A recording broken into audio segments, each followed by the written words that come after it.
अस्सलामु अलैकुम वरहमतुल्लाहि वबरकातुहू।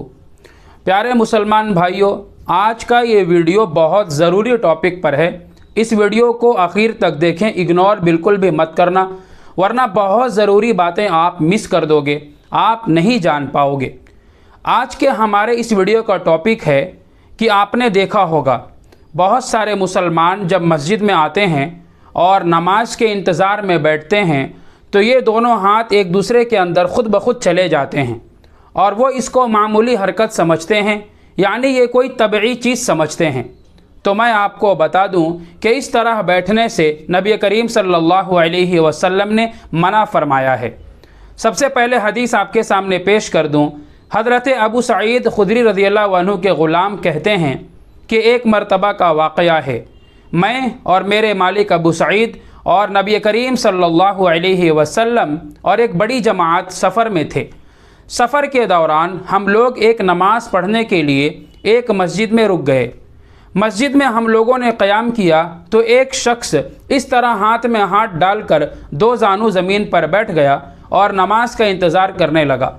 तो पहले तो नबी करीम सल्लल्लाहु अलैहि वसल्लम ने इशारतन मना फरमाया कि इस तरह दोनों हाथों को अलग कर दें, लेकिन उस शख्स को इशारा समझ में नहीं आया तो हुज़ूर पाक सल्लल्लाहु अलैहि वसल्लम ने हज़रत अबू सईद खुदरी रज़ियल्लाहु अन्हु से कहा कि तुम में से कोई शख्स मस्जिद में नमाज के इंतज़ार में इस तरह दोनों हाथ को आपस में डालकर ना बैठे, क्योंकि इस तरह बैठना ये शैतान की तरफ से होता है, यह शैतानी हरकत है। तो इसी हदीस को सामने रखते हुए अकाबिरीन और उलमा और फ़ुक़हा ने यह मसला बताया कि नमाज का इंतज़ार करते हुए इस तरह दोनों हाथ को एक दूसरे में डाल कर बैठना ये मकरूह है, यह शैतानी अमल है, इस तरह बैठने से बचना चाहिए। तो मुझे उम्मीद है कि ये वीडियो आपके लिए बहुत बेहतर साबित हुआ होगा। ख़ुद भी इस अमल से बचो और दूसरे मुसलमान भाई जिनको तुम इस तरह बैठते देखते हो उनको भी आगाह करो, उनको भी तंबीह करो और बताओ कि इस तरह हाथ में हाथ डालकर बैठना ये मकरूह अमल है।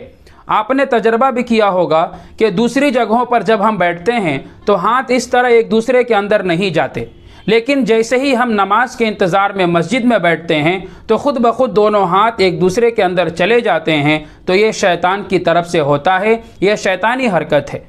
मस्जिद के अलावा, नमाज के इंतज़ार के अलावा दूसरी जगहों में अगर आप इस तरह बैठते हैं तो कोई मुज़ाक़ा नहीं है, कोई हरज नहीं, कोई गलत बात नहीं है, लेकिन नमाज का इंतज़ार करते हुए इस तरह हाथ में हाथ डालकर बैठने से आप बचो। और दूसरी बात, बाज़ लोग ऐसे वक्त पे मस्जिद में आते हैं कि जमात खड़े होने के लिए कुछ ही सेकंड्स बाकी होते हैं, क्योंकि आजकल मस्जिदों में वो सेकंड वाली घड़ी होती है, डिजिटल वॉच, तो बहुत सारे लोग सेकंड के एतबार से जमात खड़ी होती है।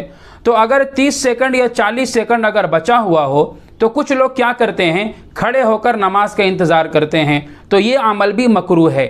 आप जमात से 30 सेकंड पहले भी अगर आप मस्जिद के अंदर आए हो तो खड़े होकर नमाज का इंतज़ार मत करो, खड़े होकर जमात खड़ी होने का इंतज़ार मत करो। आप एक तरफ बैठ जाओ, जमात का वक्त हो तब जाकर खड़े हो, पहले से खड़े ना हो, वरना इस तरह समझा जाएगा कि आप जल्दी में हो, आपके लिए नमाज से भी कोई ज़रूरी काम पेंडिंग है, आप जल्दी नमाज पढ़कर भागना चाहते हो। तो इसलिए खड़े होकर जमात का इंतज़ार मत करो, एक तरफ बैठ जाओ, जब जमात खड़ी हो जाएगी सुकून से नमाज पढ़ो और चले जाओ। वीडियो को शेयर ज़रूर करो, इल्म को दूसरों तक फैलाओ।